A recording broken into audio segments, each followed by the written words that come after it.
Hello everyone, and welcome to today's video with James A.DeMeo, a sports security specialist based here in Cedar Park, Texas. My name is Dr. Tim Rice, and I'm bringing you another of our video series in sports marketing. James, it's great to have you here today, and really looking forward to learning more about you. Tell us a little bit about yourself and kind of how you got to the sports security side of things. Sure, thank you. Dr. Rice, thank you for this opportunity. My name is James A.DeMeo. I'm a retired police detective from the Nassau County Police Department on Long Island, New York. I spent 21 years in law enforcement, and I have a combined 24 years security, law enforcement, and consulting background. I have a master's degree in sport management from Adelphi University in Garden City, New York. Okay, great. So tell us a little bit about your new business venture. We're talking a little bit about sports marketing today, obviously, and kind of how what you do connects with sports marketing, but tell us a little bit about your new business, the name of it, and kind of what you're planning on doing with it. Okay, great, thank you. I started a new consulting venture here in Austin, Texas called Unified Sports and Entertainment Security Consulting, and quite frankly, Dr. Rice, this has been kind of a work in progress for me over the past couple of years since finishing my master's degree at Adelphi.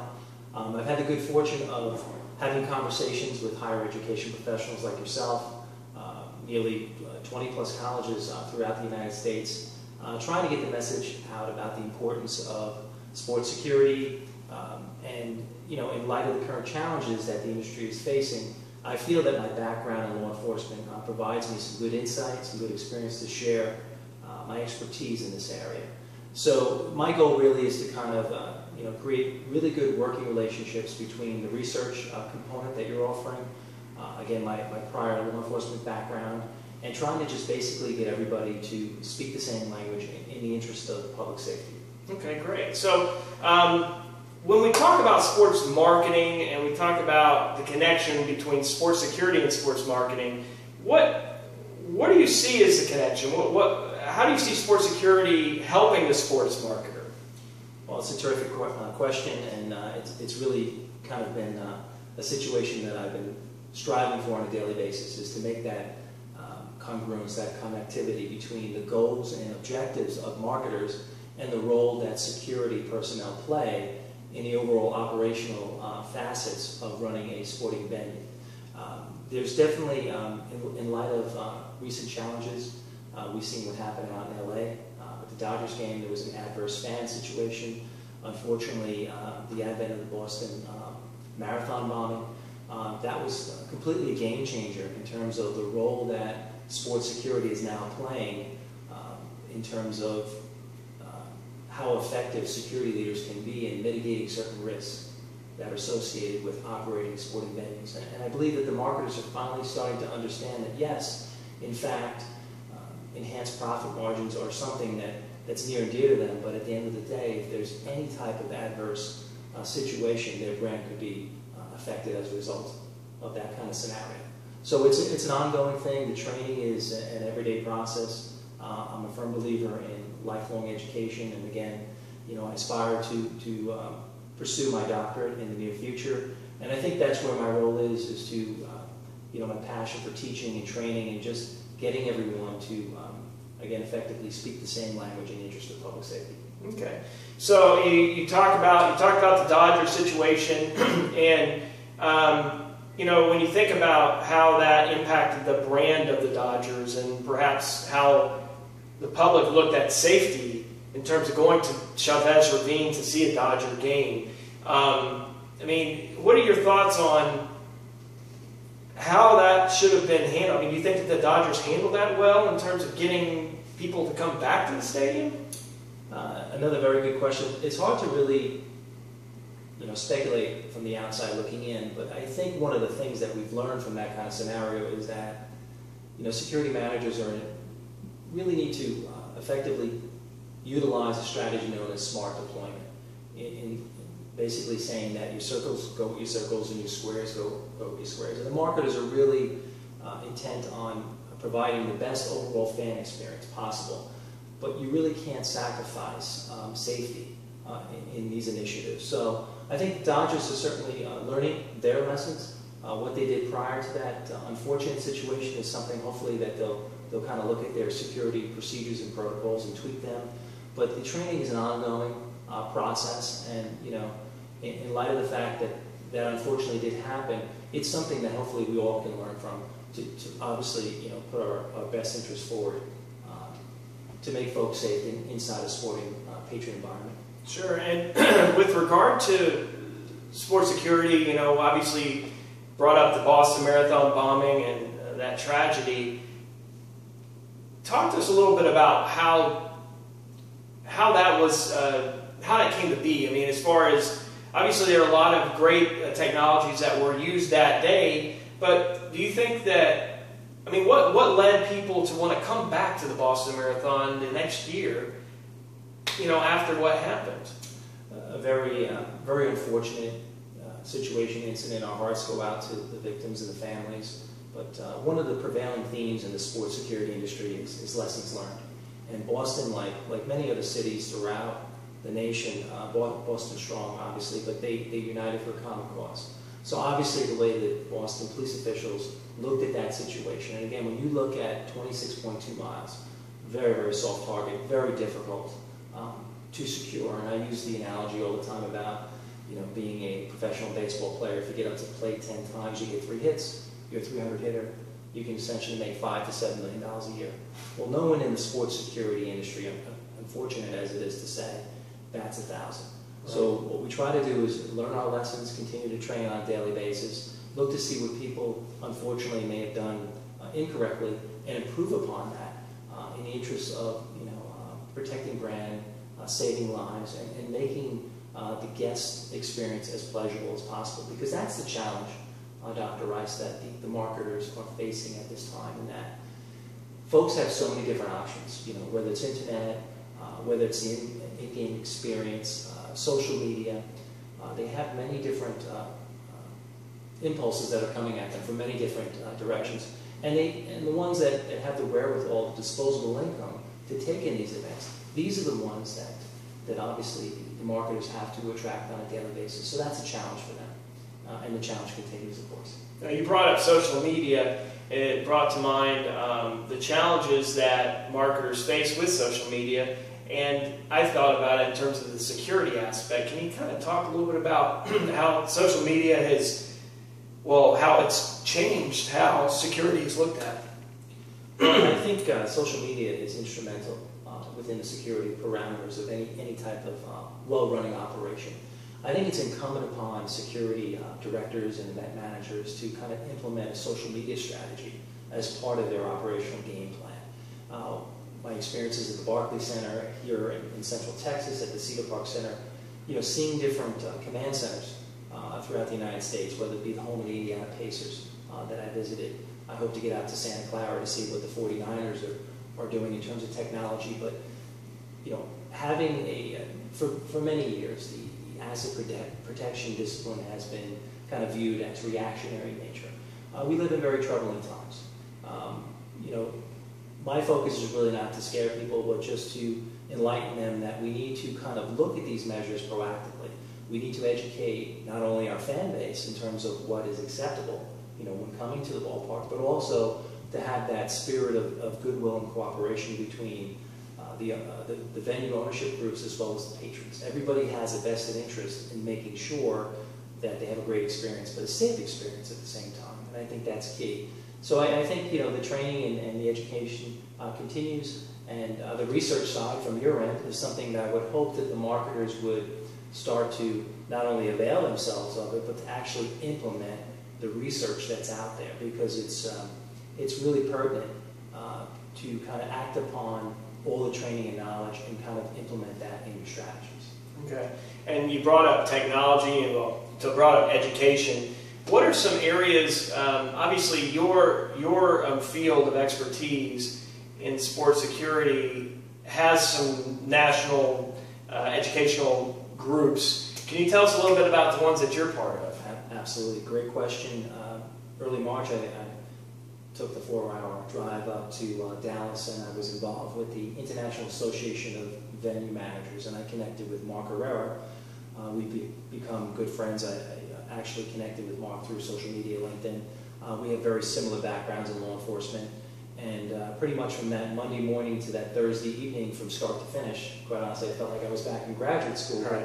But, to kind of walk into Larry Bowman's presentation on his experiences with the Atlanta Braves, to see an actual drone launch inside AT&T Stadium, to visit the command center for the Cowboys, to interact with law enforcement professionals, DHS, FBI, across the board from the entry-level folks in terms of the sport management majors to the upper echelons of the Department of Homeland Security, to see how everyone is committed for a common cause in the interest of public safety. That is one group that I hope to become more involved with.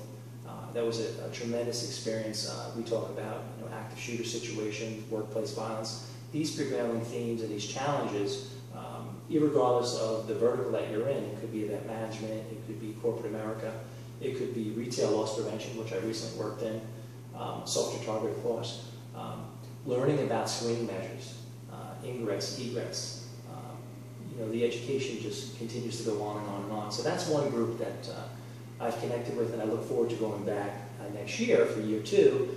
And it's funny, when you go to these conferences, you think you have a good feel on, what your strengths are, and sometimes, in many cases, you realize what your weaknesses are and how you can improve upon them. And having everybody come into the room, it could be mega shelters, it could be communications with first responders, it could be effective screening measures. It's an honor for me to be labeled an expert. Quite honestly, we're all experts to a certain degree. Sure. We all have obviously gifts and talents that we want to share. So that's one group in particular. The other group is the NCS4, which is affiliated with the University of Southern Mississippi. Dr. Liu, I had the good fortune of going to Indianapolis last July and going to their national conference where there was over 400 industry professionals with a vested interest in safeguarding brand and patron protection. And one of the panel discussions during that conference was they had the CEO for the Cleveland Cavaliers talk about the connectivity between the brand side of it and the mitigating patron protection, and the importance of making sure that they're intertwined. The days of reactive measures are behind us. We need to look at things from a proactive standpoint. So, 2 great groups. As a matter of fact, just yesterday I became an official member of the NCS4, which is great. Oh, awesome. And I know for the younger college students that are listening, I definitely implore you to take advantage of all these networking opportunities. Money is tight, obviously, with student loans, but if you can avail yourself of these conferences throughout the country, it will put you in the best position possible to kind of lean on industry professionals to get their insight and hopefully create some opportunities for gainful employment when the time comes. Great.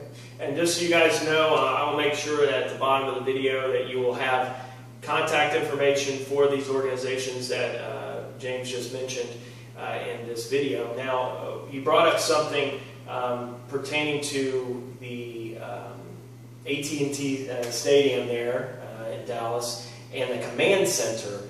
And you worked in the Barclays Center and you worked in the Cedar Park Center here in Cedar Park, Texas, in Austin, the metro Austin area. Obviously the AT&T Stadium is huge. How did that control center compare with maybe what you saw at the Barclays Center or maybe even the Cedar Park Center, a smaller venue?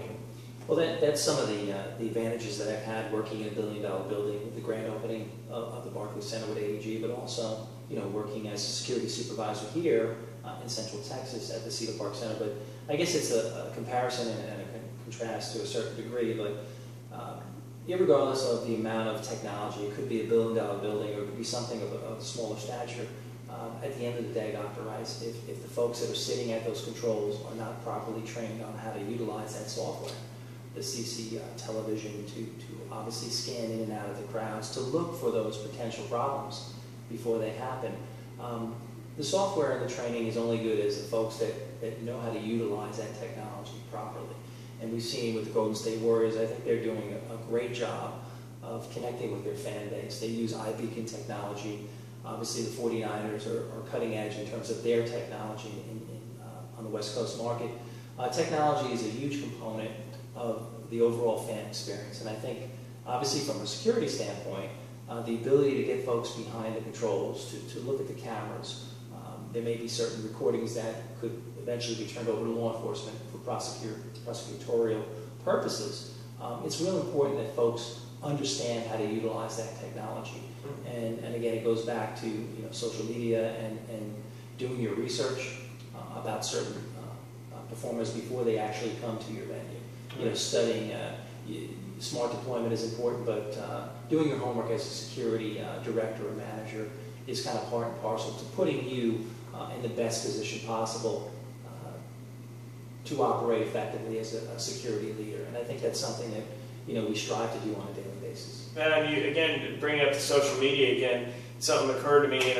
I would assume that people in your industry will use social media to check on any possible dangerous situations where some person that might be a little bit ideological or crazy might post something on Twitter saying, I'm going to blow up the Cedar Park Center, or I'm going to, in your experience, have you, in your experience as well as talking with other people, have you seen that used for that same purpose that I'm talking about? Or? I have. Anyone who's an effective security leader will kind of look at, one of the things that I learned in 21 years in law enforcement is everything is the real thing until proven otherwise. Sure. So, taking the time to do your research and knowing what the vibe is of the performer, the crowd, the demographics that are going to be attracted to your venue. They talk about this trusted duty of care.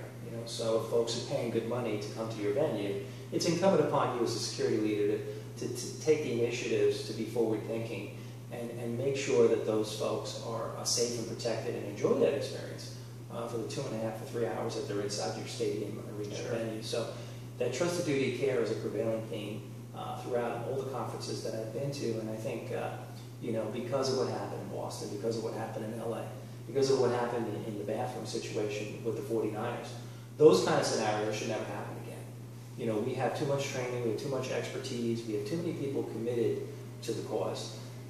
Really, the challenge is making sure that everyone starts to speak the same language. And I've reached out to many industry professionals around the country, and their first reaction about security is, it's not my job. Well, in fact, it's all of our jobs to make sure that we understand effectively what each other's roles are. And I'm a very strong proponent of cross-training, guest services, understanding what security's role is and vice versa, because in the event of any type of adverse situation, being inside a venue and knowing what to do in times of crisis puts everybody in the best position possible to be safe. So that can be done in terms of computer simulations, evacuation drills, and the list goes on and on and on. But it's key to have that good spirit and effective communications with the first responders. And that's something where I feel that I fit in because I've been there and done that. I've been on those domestic incident calls. I've responded with EMS on certain 80 cases. That's my background. That's what I have to offer. But also, having the experience of working in venues gives me the ability to say to law enforcement, I'm retired law enforcement, let's start speaking the same language in the interest of public safety. And on your end, the higher education side, my interest with pursuing my doctorate gives me the ability to kind of stand between the three worlds and say, hey, I'm here to help and offer my skills and services. Let's work together. Absolutely. One question I have, the world you're in is a world, many times people would say, well, you can be very, very prepared, but even the most amazing situation can happen, perfect storm situation where something, could take place in a venue. You're like, wow, we weren't prepared for that. One incident such as that would be the 1979 Chicago White Sox game for Disco Demolition, and I'll make sure I share that link of the YouTube on that very fascinating thing. Tell me a little bit about kind of when something goes wrong and you've prepared everything already and you're ready to go, but something is just completely outside your wheelhouse for your preparation. How do you handle that in your world? Well, it's a great question. We look what happened with the NBA Finals last year between the Heat and the Spurs. Right. The home game in San Antonio, but the air conditioning went out. If you looked around the arena, you saw a lot of the folks were waving fans back and forth. But as a security professional, one of the first things that went through my mind is anyone going to pass out questions of possible dehydration, or people starting to think that maybe this is a terrorist situation. Right. What's happening in the command centers? What are the communications that are going on between the command center and the first responders and EMS? Thankfully, that situation, worked out for the best. But we saw LeBron James, one of the preeminent athletes in the world. His body was physically breaking down in front of all of us because of the intense heat. Well, if that could happen to somebody like LeBron James, how would you handle the asthmatic in Section 101 who has difficulty breathing? That's one scenario. You look at what happened in the Super Bowl a couple of years ago when half the lights in the stadium went out. Yeah. Kudos to the NFL for keeping the players on the field. But one of the first thoughts that went through my mind is, is this something more than what it is? Right. Is this possibly a terrorist type situation? So these are the things that go on. And to answer your question best, you can never really fully be prepared 100%, but if you can do everything within your power to continually train and just making sure everybody is doing everything within their power to be the best professional that I can be, I think it places us in a position of strength. And I always talk about how knowledge gives us power. And the more knowledgeable we are about interacting with each other and communicating, the more knowledgeable we are about doing certain drills to make sure that we're best prepared. Again, it puts us in the best position possible to mitigate risk and make people safe. Okay. Last question. With this being really a new field, it's not new because security has always been part of sport, I suppose, but it's becoming a field that people are starting to really learn about, and because of people like you and other people in this field, what are some advice you can give the folks out there that are watching this video on how to get into this field and what they should do educationally and otherwise? Terrific question, thank you. Throughout many of my presentations, Skype, Google Hangout, in person, I always ask the question, who's interested in security? And maybe 2 or 3 hands go up. And I always try to encourage the sport management majors to kind of look at the scenario that, hey, listen, just get your foot into the arena.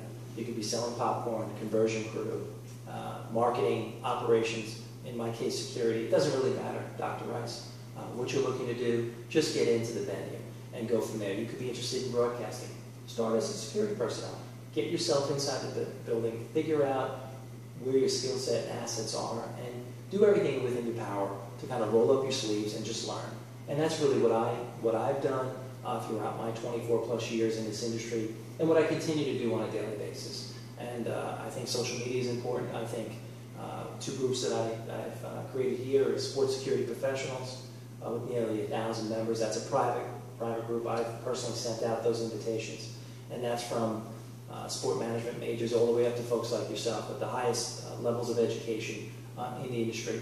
Central Texas Sports and Entertainment Network is another group here that I've created. So I think that the marketing side and the security side are starting to kind of speak the same language and understand that we're all here for the same reasons, and we're doing everything that we can in the interest of public safety to make people, we don't want to be excessively overbearing, but at the same time, we don't want to let our guards down. We want to make sure people adhere to the code of conduct and also, see something, say something, work with us to share information to put everybody's best interests at heart.